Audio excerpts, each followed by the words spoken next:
This right here is the iPad Air M3, the 11-inch. So the smaller of the two starts at $599.99 in the US. Let's unbox it. It's a pretty classic Apple box. You can see a sneak peek of the wallpaper on the front and the color that we're getting.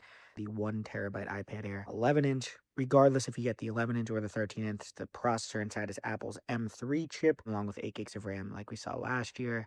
That wonderful purple shade, like with the iPad mini and with the other iPads. It's definitely like a Pastelli light one. You'll see the smart connector on the back as well as those antenna bends.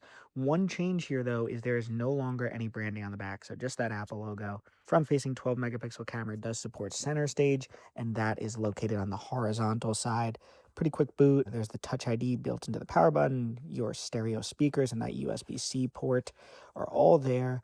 Still thin, though the iPad Pro is, of course, thinner than this now. Also included in the box is a wall adapter, so you can easily charge your iPad as well as a USB-C to USB-C cable. This is similar to the Macs, a MacBook Air, MacBook Pro, which also includes that wall plug.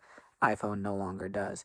Apple also went ahead and sent over for us to check out the Smart Folio for the iPad Air. This is the new light violet shade, but it also comes in denim, charcoal gray, or sage. Really just nice little protective case that magnetically attaches to the back and can also be used as a kickstand. A little bit more exciting than just a smart folio, though, is of course the all-new Magic Keyboard for the iPad Air. Now, for the 11-inch, this is $269, and for the 13-inch, it is $319. Both of those price points are cheaper than the counterparts of the previous Magic Keyboard.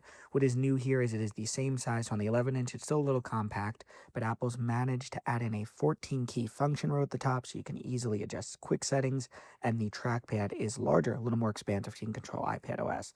What else is really cool here, though, is that the USB-C pass-through port, which is located on the left-hand side, now supports charging at up to 60 watts. So you can charge your iPad Air at the same speed you normally would with the Magic Keyboard attached. So that's a really nice win. Head over to techradar.com to see our full thoughts on the iPad Air M3 and see if it's your next iPad.